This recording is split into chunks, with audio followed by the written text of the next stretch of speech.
thing that grabbed me about the car the first time I seen it is I looked at it and said, wow, it's white.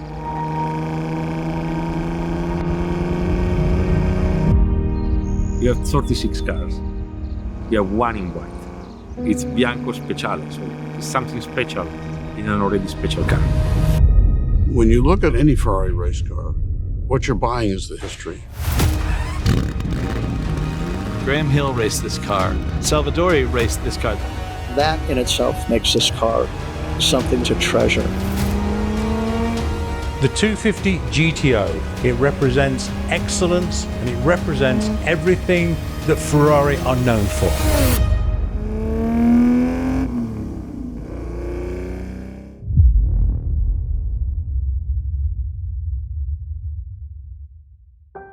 I've always thought that this was one of the great designs, one of the really, really beautiful cars. Of all the ones that are automotive art, this is probably for me, the top of the line from Ferrari. The Ferrari is one of the #1 brands in the entire world. The GTO is the car that sealed that. It's the most famous, the best, the sexiest. It covers every point, doesn't it? Beautiful white Ferrari 250 GTO from 1962. Some of the things that make this particular car unique are the fact that it was a beautiful white color that came from the factory. Bianco, it's the only Ferrari 250 GTO that left the factory in that color. You get a whole bunch of red ones together, they all kind of, okay, but the white one just stands out. This car was painted white. Ferraris came in red. There had to be some big decisions to build a white GTO, your premier car.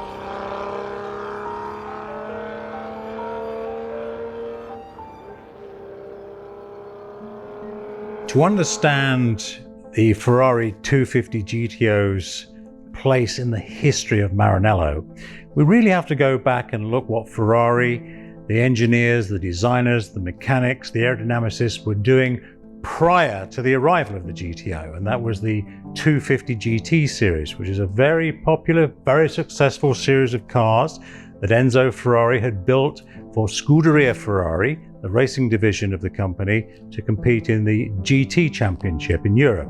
One of the major road races they won was the Tour de France, thus earning the moniker the Tour de France, which was a 250 series Ferrari. Ferrari went on to win the Tour de France on 9 separate occasions. After so many years of successes, the 250 were losing competitivity.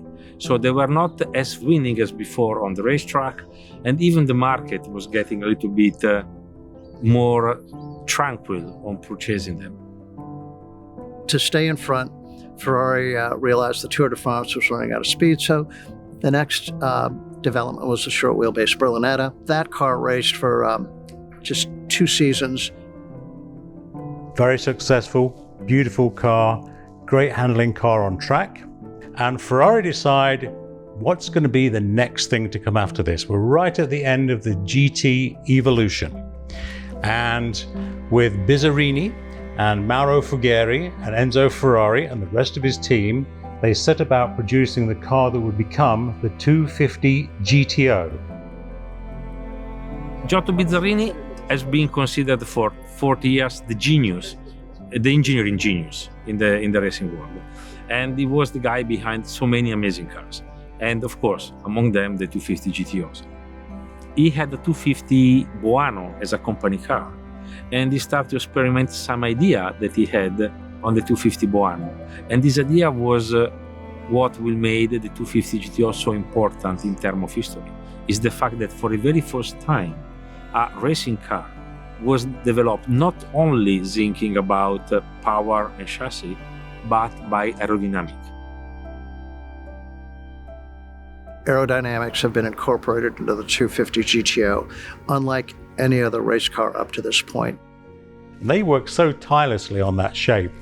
The air inducts around the front of the car, the radiator ducting, the 3 D-shaped louvers on the front of the car, the louver slots behind the front wheel, everything to try and control the airflow around the car to keep it cool. And with these aero refinements, Ferrari went from having a 250 GT that had a terminal velocity of around 150 miles an hour to now 180 miles an hour. So there's a 20% increase in overall top speed. So the 250 GTO is the very first car that was developed to better perform on the racetrack, not only using engine power and a good rolling chassis, but using the aerodynamic force.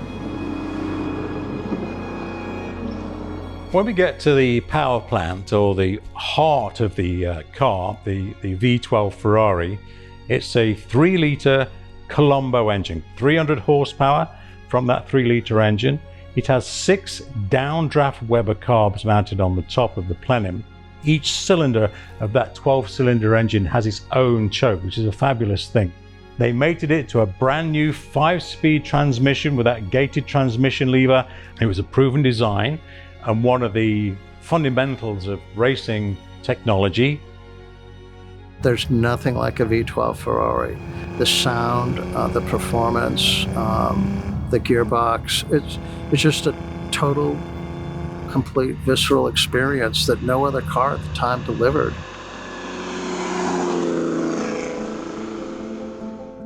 Ferrari built awesome race cars. I mean, they forged all their own suspension. They built their engines. It's just the best. And it comes down to that. That's why they won races. I think it meant a lot to that company then, because they were able to sell these things to privateers. A lot of them were very serious owners for racing. This particular GTO, chassis 3729, has a fascinating history. It was bought by John Coombs, who was a very successful driver, well established in Britain. He understood engineering, and he understood that the GTO was a very special car and wanted one. He had a fun habit of racing cars and modifying his Jaguars, and he applied some of the things he'd learned from racing Jaguars to this car. So the first thing he did was add louvers to the hood to cool down the engine area to make it run just a sliver cooler, extra 1 or 2 horsepower. Cool the brakes with an extra vent on the side and take away the driving lights and add ducting. So he did those things to sort of personalize the car. He did it in period right when it was new. Its position in the team of all of those 36 cars remains unique because of what was carried out to that car. It's important to remember again, the only one in Bianco white. Beautiful.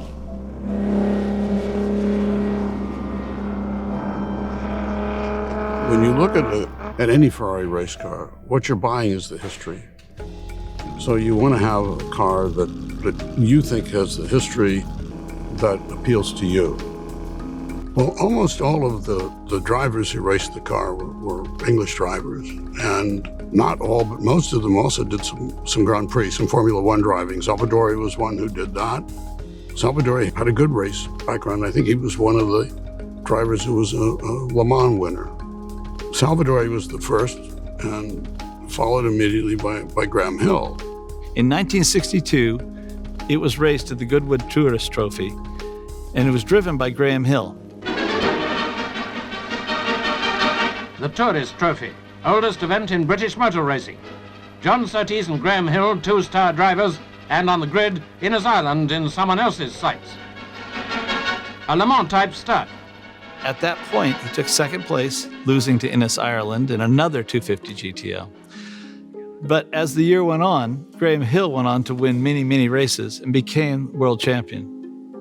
Graham Hill won the Formula One driver's crown in 1962 and 1968, but he then went on to win the Indy 500 in 1966, and then he went on to win Le Mans in 1972. This is a super legendary, ultra famous driver. He is the only driver in the history of motorsport to win what is known as the Triple Crown. The Graham Hill touch with this car is magnificent because he's the only driver ever that won the original Triple Crown. So it's a high point for the car. It was the pinnacle of racing. It was the pinnacle of grand touring. It's the pinnacle. We've really taken pride in keeping it original. It's probably one of the most original GTLs that I've seen. I think this car could do more for the whole industry than anybody will ever understand.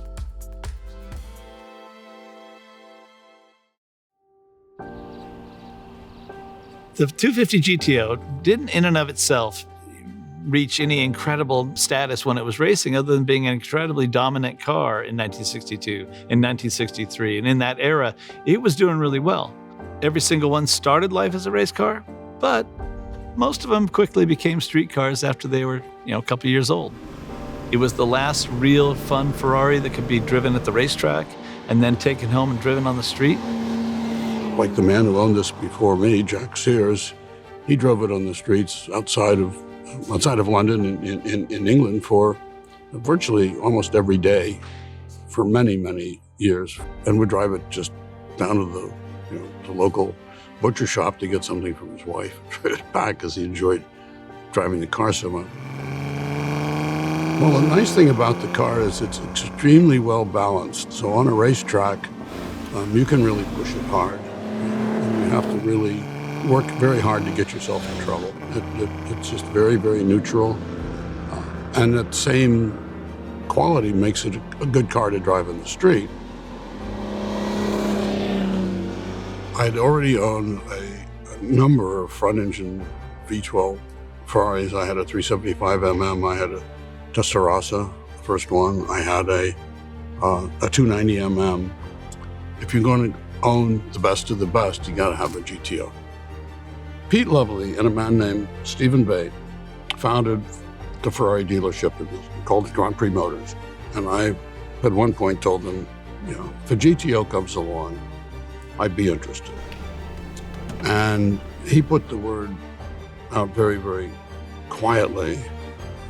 And we found that this time the Sears and his family had decided to part with the car.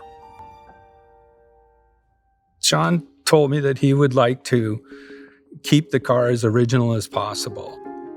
I always feel that I'm preserving something, I'm taking care of it, and I've always felt that these things needed to be preserved. I mean, they're fabulous objects.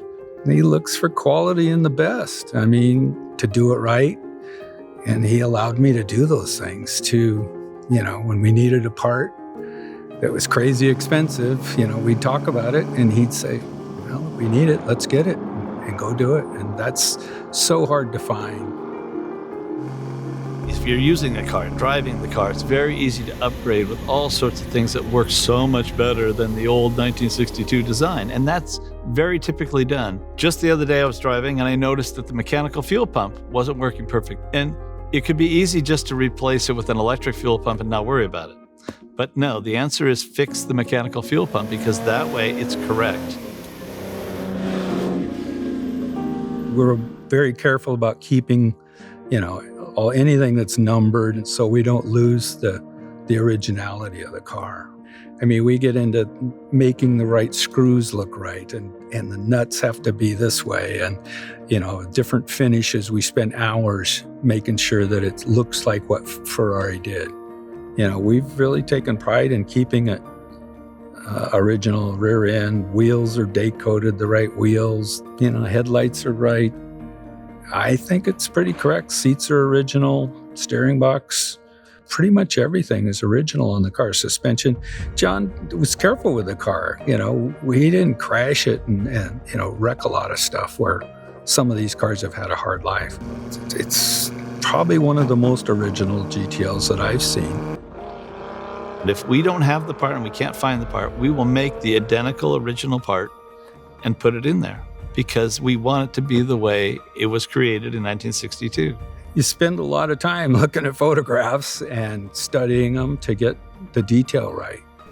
John networks with all the other collectors, and there's a lot of photo collections that I didn't have access to. And, with what he did in life, he's great with a computer, and I'm not the greatest with a computer. And he, works with these other guys and has brought photographs in from all over the world for me. And he'll have them blown up to whatever size I need so we can get a good look at what we're trying to do. We made the belt buckles on the hoods so that they have a little flat area on the side. You can buy one that's very close, but no, we spent 4 or 5 hours making this little belt and so that it's right. I think this car can do more for the whole industry than anybody will ever understand.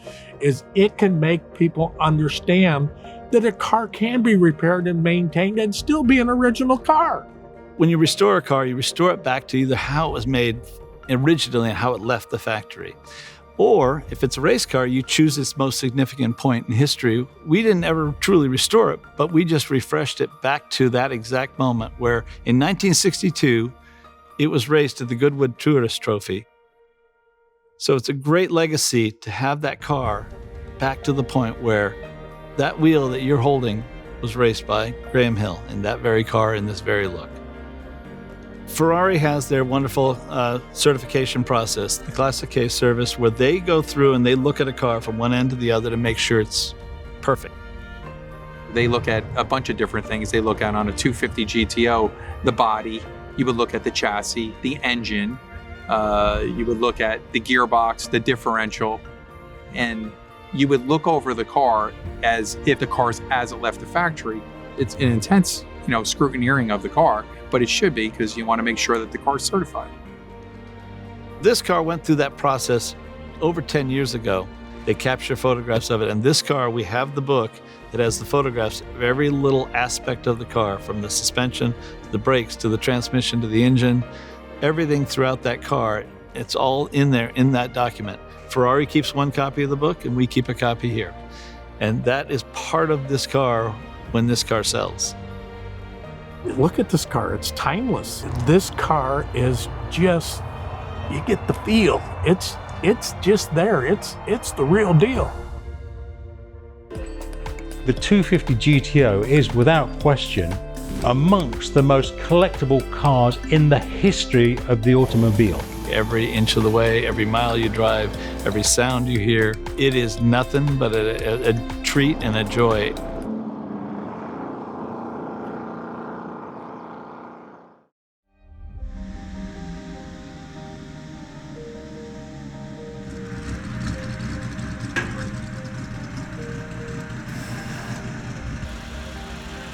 The joy of this car is this is a fully sorted out car that drives great, works great.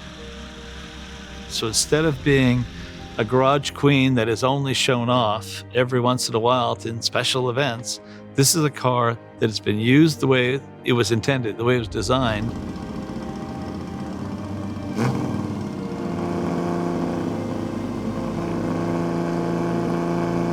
The cars, they're meant to be driven. Wouldn't it be any fun to just let them sit here? They're meant to be driven, like everybody keeps saying that. That's kind of a Ferrari motto. And it's really true. John, he's a car guy. He was about how good can we make it, how safe, and how much fun we can have with it. Well, I've had a lot of really wonderful times in this car.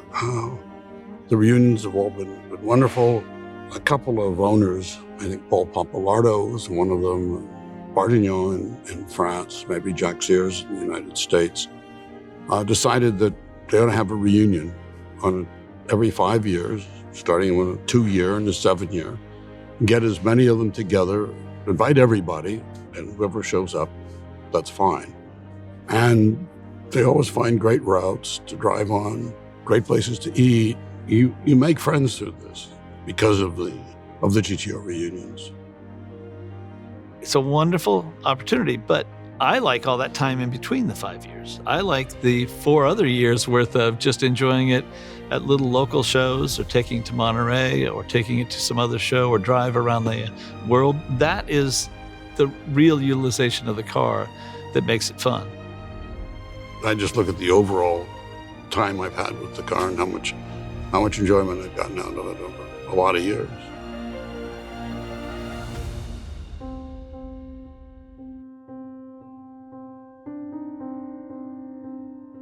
The moment that you put the keys on and you let the fuel pump load in the carburetors, so you have to wait, and you have to wait. and you have to wait, and you realize how much fuel they are pumping these big carburetors, and then you hit the buttons, and then suddenly the world change. Because you are surrounded by different things, and you are hearing it, but you are resounding it with your body. It's so drivable. It fits, from a professional to an amateur can get in that car and feel like he's a race car driver, But what makes this incredibly cool is the sound it makes, the fact that it's very visceral. Everything about it when you're driving it is what you're doing. It's the noises it makes, the gearbox. You got this big shifter to jam into gear. It accelerates awesome when you hear those 6 carburetors open up and that motor takes off. Amazing sound as you're driving, or even if you're just standing on the side of the road and watch it go by, it puts out a beautiful note. We've had other race cars that are just that same kind of thing, which once you're in it, it's overwhelming. The difference is those cars are open-top cars, so the sound dissipates a little bit. Whereas on this, it is completely overwhelming and nothing else can invade that space. It is just a very loud, very aggressive, every little bump, every little nuance is felt through your hands, through your seat, through your feet.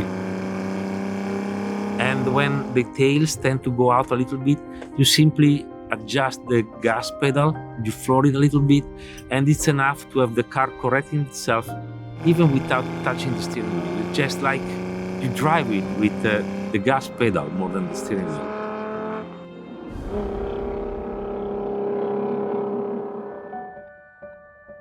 When the car crosses the Mecum block and its new owners are handed the keys to their new toy, boy, are they going to be involved in a very exclusive club. As a former employee of Ferrari, it's been fascinating for me to see the continual rise of the brand in Mecum's inventory. The audience have responded to it and the collectors have responded to it, and over those 10 years, more and more Ferraris have been sold. It's a wonderful moment for the Mecum family, where Mecum will auction not merely one of the most highly desirable collectible Ferraris ever made, but also the 250 GTO is without question amongst the most collectible cars in the history of the automobile. You're welcome anywhere with this car, and there's only 36 of you. That's it. Always there were great drivers driving this car. It has a winning record. The fact that Graham Hill, the only man to win the Triple Crown, that's quite remarkable in itself. So you're getting one of 36. You're in the most exclusive automobile club in the world. Being honored to offer and sell something like this, it's a career achievement. But this particular car has more meaning to me than that. When I first seen this car, I looked at, wow, it's the only white one. So it makes it special.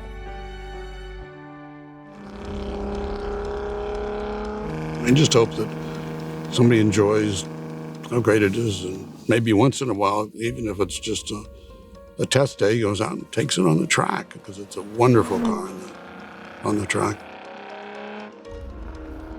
It is the best expression of the period, and the final one of the period where you were able of driving your racing car to the racetrack and be competitive. When we think of the Ferrari 250 GTO, its legacy and where it stands in the history of the automobile, well, there are many facets to that diamond that are worth investigating, but for me, I will always go back to its lineage. It's the fact that it is the culmination of that incredibly successful series of cars, the 250 GT series, that started in the 50s and went through into the 1960s. So when we look at the GTO, we're seeing the modifications that all the designers, the mechanics, the engineers, the aerodynamicists, when they followed that GT series of cars through, wanted to put everything on one last car. It was the last hurrah, if you like, of the 250 GT series.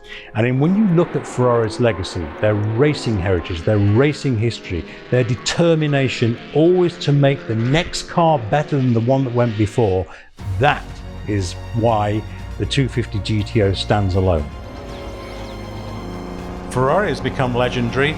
The GTO has become legendary because of Ferrari.